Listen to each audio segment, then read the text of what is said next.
സന്തോഷത്തോടെ ജീവിക്കാനുള്ള ബുദ്ധന്റെ സന്ദേശം ഇതാണ്. ബുദ്ധന്റെ സന്തോഷമാർഗം 1. വർത്തമാനത്തിൽ ജീവിക്കുക. ഭൂതകാലം സ്വപ്നം, ഭാവി മായ, വർത്തമാനമാണ് ജീവിതം. ഇന്നിന്ന് ജീവിക്കുക. ചിന്തകളുടെ ബന്ധനത്തിൽ നിന്ന് മുക്തി. 2. അല്പത്തിൽ തൃപ്തി. അല്പത്തിൽ തൃപ്തി. ഇത് സ്വർഗീയമായ സന്തോഷമാണ്. ആവശ്യങ്ങൾ കുറയ്ക്കുക. പോരാ എന്ന തോന്നൽ ത്യജിക്കുക. സന്തോഷത്തിൻ്റെ 4 അടിസ്ഥാനങ്ങൾ. 1. മനസ്സിൻ്റെ ശാന്തി.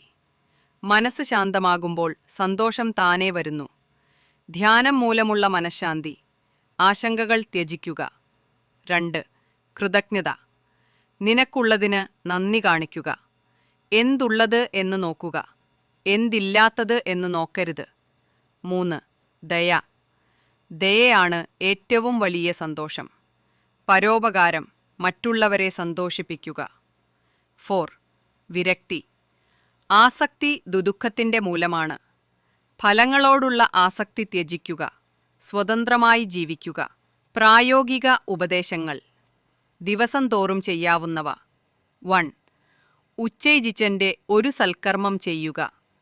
3. സന്ധ്യയിജിച്ചൻ്റെ ധ്യാനം ചെയ്യുക. 3. രാത്രി ഉറങ്ങും മുമ്പ് നിന്റെ ദിവസം വിലയിരുത്തുക. മനസ്സിന് സന്തോഷം നൽകുന്ന 3 കാര്യങ്ങൾ. 1. സത്യം പറയുക. 2. ദയ കാണിക്കുക. 3. സംതൃപ്തി വളർത്തുക. ബുദ്ധന്റെ സന്തോഷസൂത്രങ്ങൾ. സന്തോഷം ഒരിക്കലും അവസാനിക്കാത്ത യാത്രയാണ്.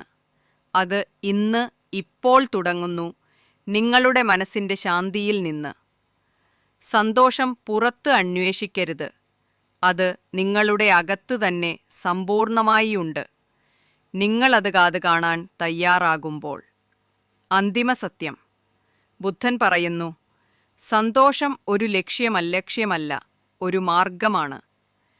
നിങ്ങൾ ജീവിക്കുന്ന ഓരോ ക്ഷണവും സന്തോഷമായി മാറ്റാം, നിങ്ങളുടെ മനസ്സ് അത് തീരുമാനിക്കുമ്പോൾ.